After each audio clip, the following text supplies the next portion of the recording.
한 부자가 있었습니다. 그런데 요즘 그의 심기가 매우 불편해졌습니다. 이유인즉 자기의 재산을 맡아 관리하는 청지기에 대한 이런저런 좋지 않은 소문이 들려졌기 때문입니다. 한마디로 청지기가 자기 소유를 허비한다는 소식을 들었습니다. 여기 허비한다는 말의 원어의 뜻은 분리하여 흩어 뿌리는, 마구 돈을 낭비하는, 탕진하는 그런 모습을 그대로 나타내는 겁니다. 근데 여기 그 소문이 들려졌다, 소문이 들려진다는 표현이 디아블라네라는 말인데, 그 말이 디아블로스라는 말과 어원이 같습니다. 디아블로스, 영어의 데블, 마귀입니다. 마귀. 그 소문이, 헛소문을 내어서 남을 해롭게 만드는, 그게 마귀가 하는 일이죠. 성경 디모데전서 3장 11절에 보면 참소자라고 되어 있고, 마태복음 4장 1절에 보면 예수께서 40일 금식하신 후에 마귀가 나와 그를 시험한다 할 때 그 마귀가 바로 어원이 같은 단어입니다. 허위로 적대감을 가지게 하고 고소고발하는 그런 일을 하는데, 바로 이런 소문이 그에게 들려왔습니다. 부자 주인이 청지기를 불렀습니다. 내가 네게 대하여 들은 이 말이 어찌 된 일이냐? 내 보던 일을 셈하라. 청지기 사무를 계속하지 못하리라. 요사의 말로 바꾸면 해고 통보를 한 겁니다. 그러면 거직에서 쫓아버리는, 파면당했다고 해도 틀린 말이 아닐 겁니다. 청지기가 속으로 생각했습니다. 주인이 나를 해고시키니 이제 끝났구나. 내가 앞으로 무엇을 할고 땅을 파자니 힘이 없고 빌어먹자니 부끄럽다고 생각합니다. 이렇게 한탄하며 신세 타령하던 청지기가 갑자기 무릎을 탁 치고는 몸에 생기가 돌기 시작했습니다. 무언가 계산이 나온 듯합니다. 그래, 그럼 그렇지. 그렇게 죽으란 법은 없어. 내가 해고된 뒤에 내가 살 방도가 있지. 이렇게 하면 반드시 내가 살게 될 거야. 그리고 그 주인에게 빚진 사람들을 낱낱이 다 불러 모았습니다. 첫 번째 사람에게 묻습니다. 너는 우리 주인에게 얼마나 졌느냐, 빚을 졌냐 물었더니 기름 100말이라고 말합니다. 얼른 그 증서를 가져와 50이라고 쓰라고 말합니다. 여기 기름 100말, 소위 원어에 보면 100바트라고 되어 있는데, 이 100바트의 기름은 감람나무 146그루, 약 150그루의 올리브 나무의 올리브를 몽땅 다 수확해서 기름을 짜면 그만큼 나오는 겁니다. 쉽게 말하면 1바트에 한 나무 반 정도를 다 거두어서 기름을 짤 때 나오는 거니까 이 100마리라고 하는 어마어마한 거죠. 근데 그것을 절반을 깎아주는 겁니다. 절반을. 두 번째 사람에게 묻으면 너는 얼마 졌느냐? 밀백석입니다. 우리가 말하는 한석, 두석, 뭐 사투리로 한섬, 두섬 그 정도가 아니고, 여기 한석이라는 말이 코르로 되어 있는데, 백석이면 100코르입니다. 1코르가 275kg이에요. 그러면 100코르는요 27,500kg, 약 27.5톤, 어마어마한 밀입니다. 어마어마한, 약간 놀라는 신용을 해주세요. 그런 밀을 보지도 못하셨겠지만 어쨌든 엄청난, 근데 그걸 80이라고 20%를 삭감해 주는 겁니다. 여러분, 쌀 한 가마니가 몇 킬로죠? 80kg. 요사이는 뭐 5kg, 10kg 여러 부대가 있지만, 예전에 가마니로 할 때 한 가마니가 80kg이니까 이게 100코르, 백석, 밀백석은 몇 가마인가 하면 343가마 하고도 3분의 2가마, 엄청난 겁니다. 20%를 깎아주는 거니까 20%만 몇 가마인가 68가마 하고도 4분의 3가마, 엄청난 양을 깎아주는 겁니다. 실직 이후를 위해서 주인의 재산을 엄청나게 손해보도록 하고 있습니다. 아무리 생각해봐도 옳은 일이 아닙니다. 성경에도 이 옳지 않은 청직이라고, 이가 불의한 청직이라고 그렇게 이야기합니다.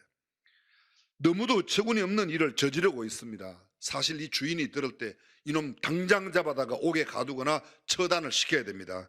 그런데 주인의 반응은 참 놀랍습니다. 8절은 이렇게 기록되어 있습니다. 주인이 이 옳지 않은 청지기가 이 일을 지혜롭게 하였으므로 칭찬하였다고 말합니다. 신기하지 않습니까? 주인은 마땅히 이 청지기를 나무라거나 야단을 치고 크게 형벌을 주거나 처벌을 해야 될 터인데 오히려 지혜롭다고 칭찬했습니다. 말도 안 됩니다. 당장 요절을 내고 혼을 내고 야단치고 처벌해야 옳을 터인데 그렇게 하지 않습니다. 전혀 반대로 칭찬합니다. 지혜롭다고 말합니다. 더구나 한 절 더 9절에 보면 내가 너희에게 말하노니 불의의 제물로 친구를 사귀라 그리하면 없어질 때에 저희가 영원한 처소로 영접하리라. 이 불의한 옳지 못한 청지기가 한 일을 두고 교훈을 삼고 있다는 겁니다. 불의한 제물로 친구를 사귀라. 그 말을 원어 그대로 말하면 불의한 돈으로 친구를 사라 그렇습니다. 이건 의롭지 못한 거예요. 주인의 것이 내 것이 아닌데도 내 것처럼 그 돈을 쓰니까 그건 불의한 건데 불의하게 본 것으로 친구를 사라. 말도 안 되는 일입니다. 수단과 방법을 가리지 말고 벌어서 목적만 숭고하게 쓰면 된다? 혹시 그렇게 오해할 수 있습니다. 그런 뜻도 아닙니다. 개같이 벌어서 정성같이 써라? 그런 뜻도 아닙니다. 절대로 그런 뜻은 아닙니다. 이 본문에서 괜히 이런 데 잘못하면 오해가 생길 수 있습니다. 오늘 본문의 가장 핵심적인 것은 지혜라는 겁니다.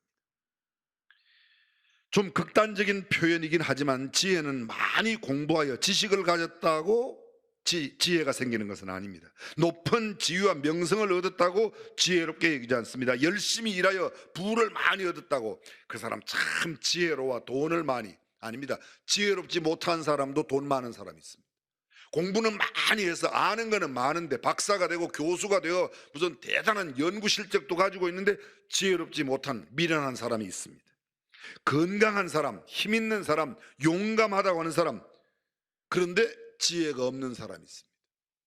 그렇다면 진정한 지혜로운 사람은 어떤 사람인가? 먼저 잠언에 이런 말씀이 있습니다. 잠언 6장 6절 이하 8절에 보면 게으른 자여 계미에게 가서 그 하는 일을 보고 지혜를 얻어라. 계미는 두령도 없고 간역자도 없고 주권자도 없어되 먹을 것을 여름 동안에 예비하여 추수 때의 양식을 모으느니라. 계미에게 지혜를 배워라. 계미의 가장 특징은 뭔가 하면 여름 동안에 추수할 것을 추수 때의 양식을 미리 준비한다는 겁니다. 예비한다는 거예요. 잠언 30장 24절 이하 이런 말씀이 있습니다. 땅에 작고도 가장 지혜로운 것 넷이 있으니 곧 힘이 없는 종류로 돼 먹을 것을 여름에 예비하는 계미와. 잠언은 거듭 강조하고 있습니다. 지혜로운 것, 작지만 지혜로운 것 넷이 있는데 그 중에 첫 번째가 계미라는 겁니다. 계미의 특징이 뭐예요? 먹을 것을 여름에 예비한다는 겁니다. 약한 종류로 돼 집을 바위 사이에 짓는 사반과 사반, 너구리예요, 너구리. 임군이 없어되, 임금이나 왕이 없어되 때를 지어 나아가는 메뚜기와 손에 잡힐 만하여도 왕궁에 있는 도마뱀이니라. 지혜로운 것 네 가운데 첫 번째 꼽히는 게 개미라는 겁니다. 개미의 특징이 뭐라고요? 여름에 준비한다는 겁니다. 오해하지 마십시오. 개미, 너구리, 메뚜기, 도마뱀 그들에게 배우라는 그런 인격을 무시하는 말이 아닙니다. 그 동물들이 보여주는 지혜를 배우라는 겁니다. 사이비 이단에게도 열심을 배워야 하고 조폭과 깡패에게도 충성과 헌신도는 배울 필요가 있습니다. 조폭은 굉장히 충성도가 있어요. 두목을 위해서. 헌신도가 굉장히 높아요. 생명 없는 무속 종교인에게도 정성과 열성을 배우라는 뜻입니다. 그렇다고 무속 종교인이 되고 깡패가 되고 조폭이 될 필요는 없습니다. 그러나 그들이 가지고 있는 것은 배웁니다. 사랑하는 성도 여러분, 세상의 범사에 배우고 깨달아야 할 교훈과 지혜를 찾을 필요가 있습니다. 영적인 삶에 도전을 주는 가르침과 유익을 생각해야만 합니다. 악한 세상, 음란한 세상에서 선한 사람과 선한 모습을 찾는 것은 결코 쉽지 않습니다. 그러나 악한 세상에 가지고 있는 악한 사람들이 행하는 일들 가운데도 배워야 할 지혜는 있다는 것입니다. 다시 성경으로 돌아가 보겠습니다. 주님께서 칭찬하신 정직하지 못하고 부당하게 처리하고 엉터리로 일을 처리한 청지기, 그 청지기를 보십시오. 그 청지기가 무엇 때문에 그렇게 칭찬받고 있는가? 그는 해고된 후에, 파면된 후의 일을 예비하였다는 것. 성경에 그런 말씀 있죠. 지혜자의 마음은 초상집에 있고 우매자의 마음은 연락하는 자의 집에 있다. 우리가 쉬운 말로 지혜로운 사람은 그 마음이 초상집에 있고 우매자는 잔치집에 그 마음이 있다. 정말 지혜로운 사람은 죽음을 생각하는 사람. 내가 살아있을 때 내 앞에 있는 명패가 어떤 명패가 될 것인가를 위하여 살아가는 사람과 내가 죽고 난 뒤에 나의 비문이 어떻게 쓰여질까를 생각하는 사람은 삶의 내용이 확실히 달라집니다. 불의한 청지기를 칭찬하는 것은 그 불의함을 칭찬하는 것이 아니라 그가 내일을 준비하고 쫓겨난 이후, 파면된 이후, 해고된 이후의 삶을 미리 준비했다는 겁니다. 그것이 중요합니다. 이 청지기, 그 지혜가 도대체 어떤 지혜인가? 청지기가 가지고 있던 불의한, 의롭지 못한, 옳지 못한 이 청지기가 어떤 지혜를 가지고 있었습니까? 그 청지기는 자기 자신을 알았습니다. 아, 내가 이제 더 이상 청지기 직분을 감당할 수 없다.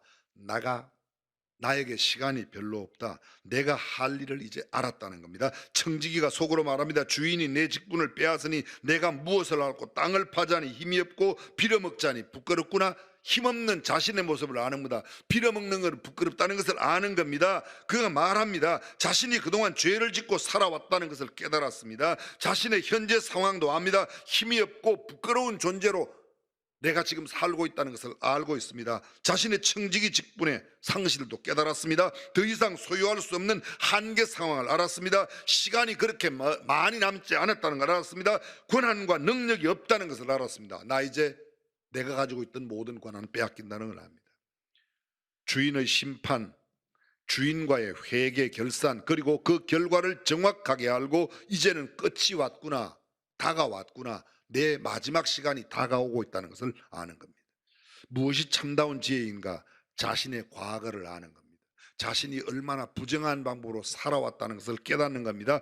쉽게 말하면 죄인임을 깨닫는 거예요.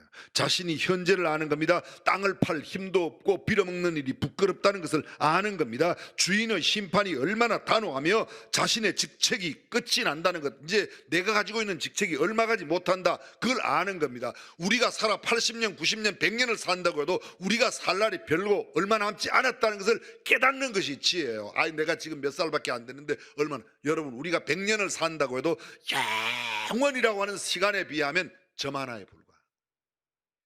근데 그게 굉장히 긴 것 같지만 불의한 청지기의 힘없는 모습과 부끄러운 모습, 그게 그에게만 있는 겁니까? 우리도 금방 그렇게 불의한 청지기의 한계 상황이 그에게만 해당되는 게 아닙니다. 우리도 얼마나 한계에 많이 부딪히는지 모릅니다. 요사이 세상 돌아가는 거 보십시오. 코로나 상황을 보십시오. 대한민국 상황을 바라보십시오. 얼마나 무기력한지, 우리가 얼마나 힘이 없고 얼마나 한계에 와 있는지를 알 수 있습니다. 불의한 청지기의 심판과 결산이 그에게만 있는 것이 아니라 우리에게도 금방 다가오게 되어 있습니다.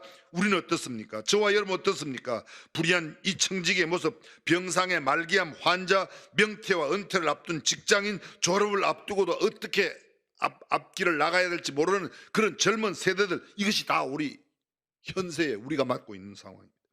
사람들은 누구든지 이 땅에 사는 동안 끊임없는 한계 상황을 직면하고 범죄하고 살아갑니다. 무능한 자신을 발견하며 사는 것입니다. 이러한 자신을 바르게 아는 것, 그것이 지혜롭다는 것. 사실 성경 나오는 이 의롭지 못한 청지기는 그런 거 몰랐습니다. 그래서 주인의 것을 마음대로 허랑방탕하게 낭비하며 탕진하고 썼습니다. 그런데 그의 잘못하고 있는 일이 주인에게 들려지며 주인이 그를 불러서 이야기할 때 그가 깨달아서, 아하, 내가 너무 잘못 살아왔구나, 내 종말이, 내 결산의 날이 다가왔구나를 깨닫습니다. 마찬가지입니다. 아무리 건강하든 건강도 내가 많이 알고 있는 지식도, 내가 갖고 있는 높은 지위와 재물과 명예도, 그 무엇도, 그 어떤 것도 반드시 한계가 있습니다. 빼앗길 수 있습니다. 옮겨질 수 있습니다. 임기가 있습니다. 우리는 언제나 내일이 있다고 생각하지만 그 어떤 날, 내일 없는 날이 반드시 우리 인생에 온다는 겁니다. 그러므로 종말을 아는 지혜를 갖고 사는 것보다 더 지혜로운 것은 없습니다. 다시 성경은 말합니다. 지혜자의 마음은 어디에 있고? 초상집에 있고, 우매자의 마음은 잔치집에, 연락하는 자의 집에 있다고 말합니다. 오늘 청지기 계속해서 말합니다. 내가 이런 한계 상황 가운데서 내가 할 일을 알았다는 겁니다. 제가 처음 이야기할 때 무릎을 치며 그렇지, 내가 이렇게 하면 내가 파면된 후에도, 해고된 후에도 살 수 있을 거야. 내가 이런 한계 상황을 살아가고 있으면서도 무엇을 해야 할지를 아는 것, 그것이 지혜입니다. 참다운 지혜는 여기 있습니다. 청지기 보십시오. 주인을 알았습니다. 청지기가 자신의 소유를 허비한다는 말을 들은 주인 자신을 불러 나의 행한 일을 확인하여 셈하고 자신의 청지기 직분을 더 이상 하지 못하게 한다는 그 주인이 얼마나 위험이 있는 분이고 얼마나 무서운 분이라는 것을 드디어 깨닫기 시작했습니다. 하나님이 누군지를 인식하며 살아갈 때 우리가 이런 생각을 갖는 겁니다. 하나님을 잊고 살 때는 내 마음대로 살아갑니다. 이렇게도 해보고 저렇게도 해보고 이 짓도 저 짓도 합니다. 그러나 하나님을 의식하는 순간 우리의 생각과 태도는 달라집니다. 모든 인생들은 인생의 주인이 있음을 알아야 합니다. 생명의 주인, 내 삶의 주인, 우리 인생을 계산할 주인 앞에 언젠가는 선다는 사실을 기억하는 것, 이것이 진정한 지혜입니다. 그래서 성경은 말합니다. 우리가 반드시 그리스도의 심판대 앞에 드러나 각각 선악간에 그 몸으로 행한 것을 받으려 합니다. 베마 심판대. 성지순례를 가신 분은 가다 보면 초대교회 유적지에 고린도 도성이 있던 그곳에도 가면 베마 심판대가 있습니다. 에베소에도 있습니다. 다 지금도 다 있습니다. 언젠가는 심판대 앞에 선다는, 모든 그리스도인은 죄로 인하여 심판받지 않습니다. 그리스도 예수 안에는 결코 정죄함이 없기 때문입니다. 그러나 우리도 심판대 앞에 섭니다. 믿지 않는 사람에게는 형벌의 심판을 받고 우리에게는 보상의 상급의 심판을 받기 때문입니다. 만약 모든 세상 사람들이 심판이 있다고 믿는다면, 오늘 예수 믿는 사람들이 정말 우리도 언젠가는 주님 앞에 심판대에 선다는 사실을 기억하고 산다면 우리의 삶의 태도가 달라질 겁니다. 그것이 지혜로운 사람입니다. 우리의 믿음 생활이 확실하게 변화될 겁니다. 심판이 있다고 믿는다면 확실하게 변화됩니다. 사랑하는 성도 여러분, 그 심판주, 그 인생의 주인이 심판하실 거라는 것은 얼마나 인식하느냐에 따라 우리의 삶의 태도가 달라집니다. 내 개인 생활에서, 가정에서, 직장에서, 여행 중에, 시장에서, 캠퍼스에서, 부부의 문제에 있어서, 친구와의 대화 가운데, 물건을 팔고 살 때 내가 행하는 모든 범사에 내 일에 대하여 심판하실 그분이 있다는 것을 생각한다면 쉽게 거짓말하지 못할 겁니다. 쉽게 저울을 속이지 못할 겁니다. 쉽게 우리가 눈가림만 하지는 못할 것입니다. 지혜롭게 행동할 것입니다. 생명의 위기 가운데 촌각을 다투는 환우들이나 전쟁의 참상 중에 있을 때 각종 재난과 사고, 정체불명의 어떤 순간이 막 다가오고 절체절명의 위기를 맞이하게 되면 그때는 사람들이 생각이 달라지는 거예요. 그러지 않습니까? 건강하던 사람이 병원에 갔는데 아주 무슨 큰 암 소식을 들으면 그게 얼마나 그에게 충격으로 다가오는지, 그러나 평소에 얼마나 주인을 깨닫고 살아가고 있지 않은지 우리 자신들을 깨달을 수 있습니다. 사실 돈이라는 게 돈 좋죠, 그죠? 아이고, 그놈의 돈 그러지 마세요. 그럼 돈이요 다 알아듣고 안 와요. 돈, 음매 좋은 거 이래야지 돈을 좋아해야지 돈이 오지. 여러분 좋아하는 사람이 여러분 곁에 와요? 싫어하는 사람이 곁에 와요? 무슨 소리인지 못 알아들으세요? 여러분들이 가깝게 대하고 친절하게 대하고 좋아하는 사람이 여러분 가까이 와요? 미워하고 시기하고 그런 사람이 가까이 와요? 돈도 마찬가지예요. 음매 좋은 돈 이래야지 오지. 아우, 그럼 어떤 이러면 안 와요. 돈이 안 와요. 근데 돈 자체는 사실 아무런 의미가 없습니다. 가치가 없습니다. 다이아몬드, 황금 너무 가치가 약합니다. 돈 자체, 아무리 배고파도 돈을 먹을 수는 없잖아요, 그죠? 돈으로 음식을 사서 먹지 돈을 먹을 수는 없어요. 돈이 병을 낫게 하는 게 아닙니다. 돈을 주고 의사를 찾아가서 치료는 받을 수 있지만 돈이 얼마나, 생각해 보세요. 돈으로 방을 따뜻하게 데우려면 돈을 얼마나 태우면 방이 따뜻하게 데워질까요? 돈으로 장작을 사고 연탄을 사고 기름을 사서 떼면 방이 따뜻하게 될 수 있지만 돈 자체를 태워서 방을 따뜻하게 하려고 하면 그거 상당히 돈이 좀 많이 필요하겠죠? 돈 자체, 돈은 수단입니다. 이 수단에 너무 목적을 두고 그 수단과 목적을 혼돈하면 사람이 문제가 생기는 겁니다. 청직이 자신의 한계가 있다는 것을 알고 있습니다. 4절을 보십시오. 내가 할 일을 알았도다. 이렇게 하면 직분을 빼앗긴 후에 나는 저희가 나를 자기 집으로 영접하리라고 주인에게 빚진 자를 낱낱이 부르다가, 여기 보면 자기의 시간이 얼마 남지 않았다는 걸 알고 다 빼앗긴 후에 자신을, 8절, 주인이 이 옳지 않은 청지기가 이 일을 지혜롭게 하였으므로 칭찬하였으니 이 세대의 아들들이 자기 시대에 있어서는 빛의 아들들보다 더 지혜로움이라. 잘 보십시오. 이 불의한 청지기, 불의한, 의롭지 못한 청지기, 옳지 못한 청지기가 불의한 재물로 친구를 산다. 주인의 재물이에요. 이건 내 재물이 아니에요. 근데 이게 불의하게 얻은 재물로 친구를 사는 겁니다. 그런데 이 집 주인은 자기의 것이 손해본 경제적인 손해를 따지는 게 아니라 이 불의한 청지기의 지혜를 칭찬하고 있는 겁니다. 내가 너희에게 말하노니 불의의 재물로 친구를 사기라. 그리하면 없어질 때에 저희가 영원한 처소로